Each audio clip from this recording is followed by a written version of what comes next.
Sir ഈ residential ബേസിസിൽ എങ്ങനെയാണ് ഈ റെസിഡന്റിനെയും നോൺ റെസിഡന്റിനെയും ഇന്ത്യയിൽ ടാക്സ് ചെയ്യുന്നത്? നമുക്ക് രണ്ട് കാറ്റഗറി ഓഫ് ഇത് പറഞ്ഞിരുന്നു. ഇപ്പോൾ നോൺ റെസിഡന്റും പറഞ്ഞു, റെസിഡന്റും പറഞ്ഞു. ഇവർ ഈ കാറ്റഗറി തിരിക്കുന്നതിന് പ്രത്യേകിച്ചുള്ള ഇമ്പോർട്ടൻസ് എന്താണെന്ന് വെച്ചിട്ടുണ്ടെങ്കിൽ അതിന്റെ ടാക്സേഷന് വേണ്ടിയിട്ടാണ്. ഓരോ ഇൻകങ്ങൾ എങ്ങനെ ടാക്സ് ചെയ്യുന്നതെന്ന് അറിയാൻ വേണ്ടിയിട്ടാണ്.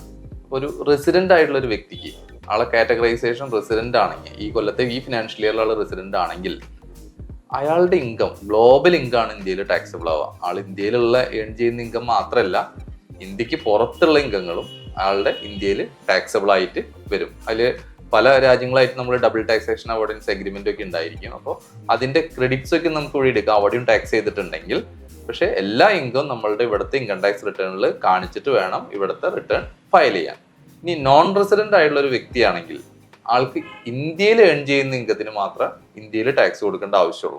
ഇന്ത്യക്ക് പുറത്തുള്ള ഇൻകത്തിന് ഇന്ത്യയിൽ ടാക്സ് കൊടുക്കേണ്ട ആവശ്യമില്ല. അപ്പൊ ഇന്ത്യയിൽ ഏൺ ചെയ്യുന്നതോ ഇന്ത്യയിൽ റിസീവ് ചെയ്യുന്നതോ ആയിട്ടുള്ള ഇൻകങ്ങളാണ് ഇന്ത്യയിൽ നോൺ റെസിഡന്റ് ആയിട്ടുള്ള ഒരു വ്യക്തിക്ക് ടാക്സ് കൊടുക്കുന്നത്. അപ്പോൾ ഒരാള് പുതുതായിട്ട് ജോലിക്ക് വിദേശത്തേക്ക് പോവുകയാണെന്നുണ്ടെങ്കിൽ ആള് 182 ദിവസത്തിന് മീതെ ഇന്ത്യയിൽ നിന്നിട്ടുണ്ടെങ്കിൽ ആ പുറത്തുനിന്ന് കിട്ടിയ ഇൻകം ഇവിടെ ടാക്സ് ചെയ്യും. അതെ.